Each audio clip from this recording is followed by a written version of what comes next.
तो यही सवाल अब पूरा देश पूछ रहा है, क्या संभल की शाही जामा मस्जिद कभी हरि मंदिर हुआ करती थी? क्या वाकई मुगल शासक बाबर ने मंदिर तोड़कर वहां मस्जिद बनवाई? ये सवाल 24 नवंबर के बाद से अचानक बहस के एक बड़े विषय में तब्दील हो गया है। इन सवालों के बीच आज संभल विवाद पर देश की सबसे बड़ी अदालत में भी सुनवाई हुई। सुप्रीम कोर्ट ने इस पर दोनों पक्ष के लिए कुछ खट्टा तो कुछ मीठा फैसला सुनाया, लेकिन इन सब के बीच आज हम आपके लिए एक ऐसा दस्तावेज लेकर आए हैं जिसमें शायद इस पूरी पहेली, इस पूरी गुत्थी की चाबी, उसका जवाब, उसका समाधान छुपा हो सकता है। 2018 की एक एफआईआर जो सुर्खियों में है। हरि मंदिर पर कब्जे और उसके स्वरूप को बदलने का मुद्दा भले ही 16वीं शताब्दी का बताया जा रहा है, लेकिन संभल की जामा मस्जिद में अतिक्रमण का एक मामला सिर्फ 8 साल पुराना है, जिसमें आरोपी मस्जिद कमेटी और शिकायतकर्ता एएसआई यानी भारतीय पुरातत्व सर्वेक्षण है। मस्जिद कमेटी के खिलाफ बाकायदा एएसआई की तरफ से एफआईआर दर्ज कराई गई है। क्या है शिकायत, वो हम आपको बताएंगे, पर इस शिकायत की जांच के बाद चार्जशीट भी दायर हुई है और मस्जिद कमेटी से जुड़े लोगों के खिलाफ मुकदमा चलाने की बाकायदा सिफारिश की गई। हमारे पास उस एफआईआर और चार्जशीट दोनों की ही एक्सक्लूसिव कॉपी मौजूद है। ये जो एफआईआर आप देख रहे हैं, ये 19 जनवरी 2018 को दर्ज की गई थी। इसमें एएसआई ने मस्जिद कमेटी पर इस संरक्षित स्मारक यानी कि प्रोटेक्टेड मॉन्यूमेंट में अवैध निर्माण का आरोप लगाया था। प्राचीन स्मारकों के संरक्षण से जुड़े कानून के मुताबिक संरक्षित क्षेत्र के चारों ओर 100 मीटर की परिधि में किसी भी तरह के निर्माण पर प्रतिबंध है। यहां तक कि मरम्मत के लिए भी सरकार से मंजूरी लेना जरूरी है।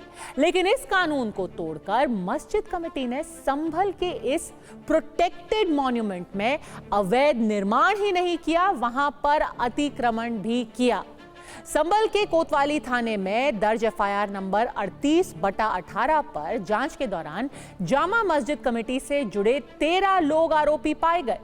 चार्जशीट में मस्जिद कमेटी के सदर यानी प्रमुख जफर अली, हाजी अब्दुल महमूद खान, हाजी राशिद अली, हाजी लड्डन, मौलाना मुमताज, इतरत हुसैन, ताहिर हुसैन, अशरफ अली, हाजी एहतशाम, रैयान अशरफ वगैरह सबको आरोपी बनाया गया।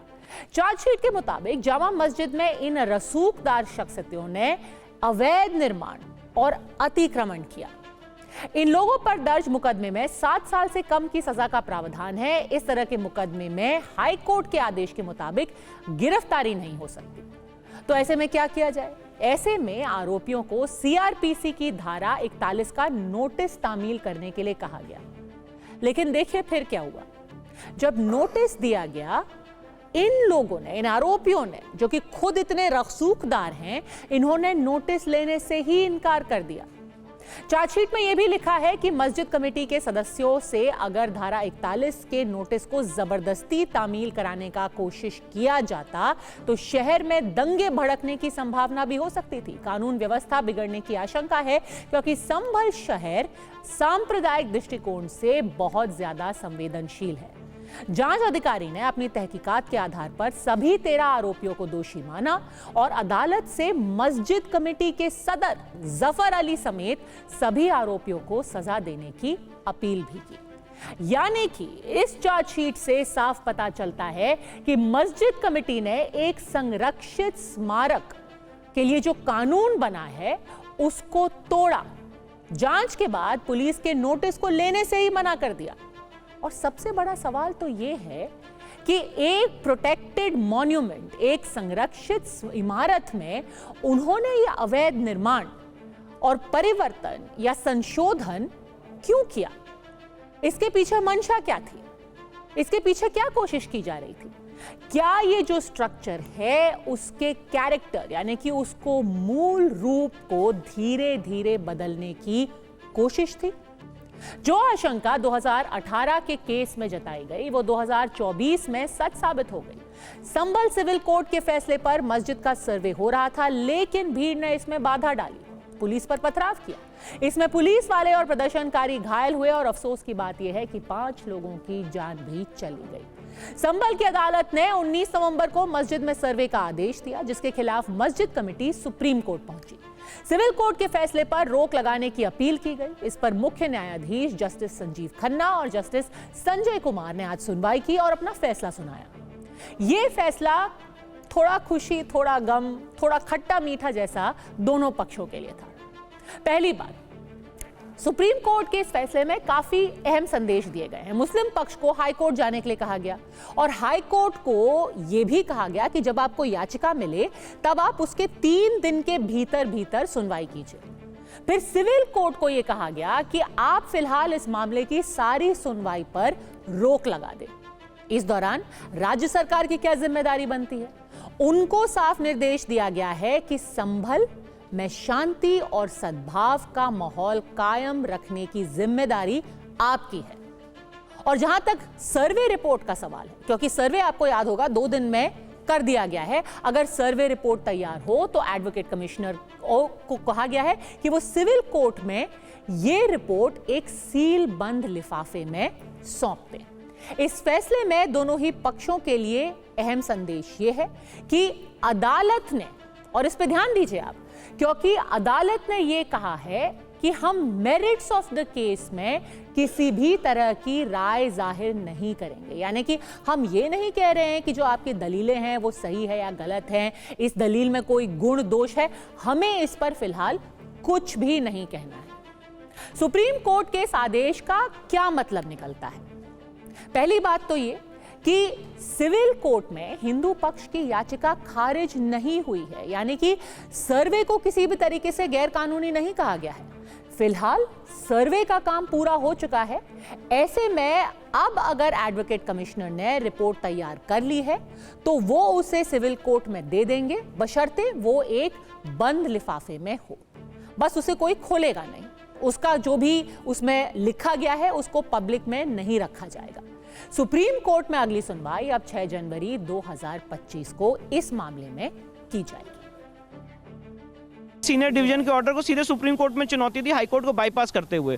तो यही बात सुप्रीम कोर्ट ने कही है कि आप इस मामले को इलाहाबाद हाई कोर्ट में चैलेंज करिए, जो भी रेमेडी है 115 की या 227 की आप उसको अवेल करिए, और अगर आप हाई कोर्ट में फाइल करते हैं तो 3 वर्किंग डे के अंदर ये मैटर लिस्ट होना चाहिए, और ट्रायल कोर्ट की प्रोसीडिंग स्टे रहेगी नहीं रहेगी ये हाई कोर्ट डिसाइड करेगा। जब तक हाई कोर्ट में नहीं फाइल करते तब तक रोक लगाई गई। जो सूट है सिविल सूट संभल डिस्ट्रिक्ट कोर्ट में, उसकी जो प्रोसीडिंग है वो स्टे हो गई जब तक हाई कोर्ट डिसाइड नहीं करता है। जो अपील फाइल करेंगे Jama Masjid committee Allahabad high court के सामने, और 19 नवंबर 2024 के ऑर्डर को चैलेंज करते हुए। एक तो ये बहुत इंपॉर्टेंट है। दूसरी इंपॉर्टेंट बात यह है कि अगर कोई एडवोकेट कमिश्नर की रिपोर्ट है, जो सर्वे उन्होंने करा था, वो रिपोर्ट भी एक तरह से उसको पब्लिक नहीं हो सकती, उसको सील कवर में रखने के लिए कहा है सुप्रीम कोर्ट ने। तो एक तरह से जो भी फैसला 19 नवंबर का हुआ था वो अभी तक उसकी सारी कार्रवाइयां स्टे सुप्रीम कोर्ट ने कर दिया है, जब तक इलाहाबाद हाई कोर्ट डिसाइड नहीं करता है चैलेंज। मुस्लिम पक्ष हाईकोर्ट जाता उससे पहले ही हिंदू पक्ष ने आज उच्च न्यायालय में अपना एक कैविएट दाखिल कर दिया है। कैविएट का मतलब है एहतियातन अपील। हिंदू पक्ष की तरफ से वकील हरिशंकर जैन और पार्थ यादव ने इलाहाबाद हाईकोर्ट में कैविएट दाखिल किया। इसमें अदालत से मांग की गई है कि अगर आप मुस्लिम पक्ष की तरफ से कोई भी याचिका दाखिल करते हैं तो बिना हिंदू पक्ष को सुने आप उस याचिका पर कोई आदेश पारित ना करें। सुप्रीम कोर्ट के आदेश के बाद मुस्लिम पक्ष अब जल्द ही हाई कोर्ट जा सकता है। संभल में 24 नवंबर की हिंसा के बाद आज पहला जुम्मा था। ऐसे में जुम्मे की नमाज शांतिपूर्ण ढंग से अता करने की पुख्ता तैयारी भी थी। पुलिस प्रशासन इसमें कामयाब भी रहा। बिना किसी हो हंगामे के जुम्मे की नमाज पूरी कर दी गई। शांति व्यवस्था बनाए रखने के साथ साथ पुलिस प्रशासन संभल को अशांत करने वाले उपद्रवियों की तलाश में भी जुटा है। इसे लेकर आज ही मुरादाबाद मंडल के आयुक्त अंजनेय कुमार सिंह ने मुरादाबाद रेंज के डीआईजी, संभल के डीएम और एसपी के साथ एक प्रेस कॉन्फ्रेंस की। इस दौरान उन्होंने एक एक उत्पाती को ढूंढ निकालने की बात कही। कमिश्नर ने एक बार फिर साफ किया कि संभल में जो हुआ वो साजिश थी। ऐसे में साजिश में शामिल लोगों को किसी भी कीमत पर बख्शा नहीं जाएगा। अभी तक ऐसे 300 से ज्यादा लोगों की पहचान की जा चुकी है, जबकि 30 आरोपी गिरफ्तार हैं। अब जैसा कहा जा रहा है कि एक साथ इतने सारे लोग इकट्ठे हो गए, प्रशासन को अंदाजा नहीं चला। वहाँ पे लोग घूम रहे होंगे तो क्या सारे लोगों को हम पकड़ पकड़ के कह लेंगे भाई तुम उधर इकट्ठा तो नहीं होगे? तभी कहा जाएगा कि दमन किया जा रहा है। बहुत सीधी सी बात है। जो इनपुट था उसके हिसाब से लोगों को विश्वास में लेकर जो भी चीज़ हम कर सकते थे हमने किया। अब उधर से पथराव हुआ, पथराव जब होता है या अनरेस्ट क्रिएट करने की कोशिश होती है, इस तरह का उपद्रव होता है, तो उसके लिए नॉर्म्स हमारे हैं। उन नॉर्म्स के अंतर्गत चले, पहले समझा के वापस किया, फिर लाठी चार्ज किया, आंसू गैस के गोले छोड़े, पैलेट गन चलाई, बहुत सारी जो चीज़ें थी। और सबसे बड़ी हमारी सफलता है कि न तो हमने इसको फ्लेयर अप होने दिया, हमने एक बहुत कम समय में इसको कंट्रोल भी कर लिया। और हालांकि समाजवादी पार्टी के मुखिया अखिलेश यादव को प्रशासन की बातों पर यकीन नहीं है। उन्होंने कमिश्नर की प्रेस कॉन्फ्रेंस पर शायराना अंदाज में तंज कसा और लिखा कि झूठ को सच की मीठी चाशनी में लपेटकर खिलाने वाले आईने में कितना शर्मिंदा होंगे अपना फर्ज ना निभाने वाले। प्रशासन पर सवाल उठाने के साथ साथ संभल पर सियासत भी जमकर हो रही है। समाजवादी पार्टी ने कल यानी कि शनिवार को अपने 15 नेताओं को संभल भेजने का ऐलान किया है, जो हिंसा का सच पता लगाने जाएंगे। इस प्रतिनिधि मंडल में संभल से सांसद जियाउर रहमान बर्क और विधायक नवाब इकबाल महमूद भी शामिल हैं। ध्यान देने वाली बात यह है कि संभल हिंसा में पुलिस ने जो एफआईआर दर्ज की है उसमें सांसद बर्क और विधायक इकबाल महमूद के बेटे सुहेल इकबाल का भी नाम है, यानी कि जिन पर हिंसा का आरोप है वो ही अब हिंसा का सच भी पता लगाएंगे। समाजवादी पार्टी के बाद कांग्रेस का प्रतिनिधि मंडल भी 2 दिसंबर को संभल जाएगा। इसके पहले एआईएमआईएम ने भी 20 नेताओं की टीम संभल भेजने का ऐलान किया है, जो हालात सामान्य होने पर वहां जाएगी। हालांकि संभल में बीएनएस की धारा 163 लागू है। इसका मतलब यह हुआ कि यहां एक साथ 5 या उससे ज्यादा लोग इकट्ठा नहीं हो सकते। जिला प्रशासन ने यहां 30 नवंबर तक बाहरी लोगों की नो एंट्री लगा रखी है। ऐसे में विपक्षी दलों के नेता संभल कैसे जाते हैं, यह देखना भी कल दिलचस्प होगा।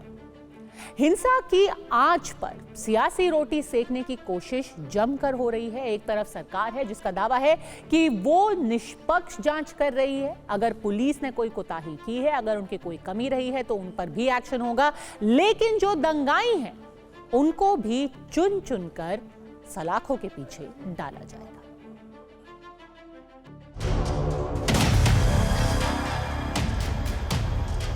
न्यायालय के निर्णय का हम सम्मान करते हैं, स्वागत करते हैं और न्यायिक जांच के भी आदेश दिए गए हैं। उच्च स्तरीय जांच भी चल रही है और लाइन ऑर्डर को हम मेंटेन करेंगे। किसी भी स्थिति में शांत व्यवस्था से किसी को खिलवाड़ करने की अनुमति नहीं है और जो भी दोषी होगा निष्पक्ष जांच के बाद उसके बाद कार्रवाई होगी। वायलेशन हुआ है तो कुल मिलाकर अब समय आ गया है कि कड़ाई से पालन हो 1991 का, वरना सरकार ने एक टूल बना लिया है, सरकार ने एक हथियार बना लिया है। सरकार अपनी सारी असफलताओं को छुपाने के लिए ऐसे मुद्दे उछाल रही है। और ऐसे तत्वों को जो इस देश में ऐसा वातावरण पैदा करना चाहते हैं बांटने का, उनके लिए रोक लगेगी। ये बड़ा स्वागत योग्य फैसला है। इसके बाद मुसलमानों के घरों में ढूंढना शुरू कर देंगे, तो ये तो मुल्क को बंटवारे की तरफ लेके जा रहा है, खून खराबे की तरफ लेके जा रहा है, जैसे हमने संभल उत्तर प्रदेश में देखा। संभल का मामला अब हाईकोर्ट में है। मुस्लिम पक्ष को याचिका दाखिल करनी है। इससे पहले हिंदू पक्ष कोर्ट में कैविएट दाखिल कर ही चुका है। ऐसे में अब जब दोनों पक्षों को अदालत पर भरोसा रखना चाहिए, क्योंकि अंत में न्याय अदालत में ही मिलेगा। विवाद का समाधान कोर्ट में होगा, लेकिन इस बीच सच ये भी है कि संभल की जामा मस्जिद में अवैध निर्माण हुआ, अतिक्रमण हुआ, इसका सबूत खुद एएसआई की एफआईआर है। ऐसे में अब हाईकोर्ट इसका भी संज्ञान ले सकता है। इन सब के बीच संभल की शांति सबसे जरूरी है और इससे खिलवाड़ करने की इजाजत किसी को भी नहीं मिलनी चाहिए।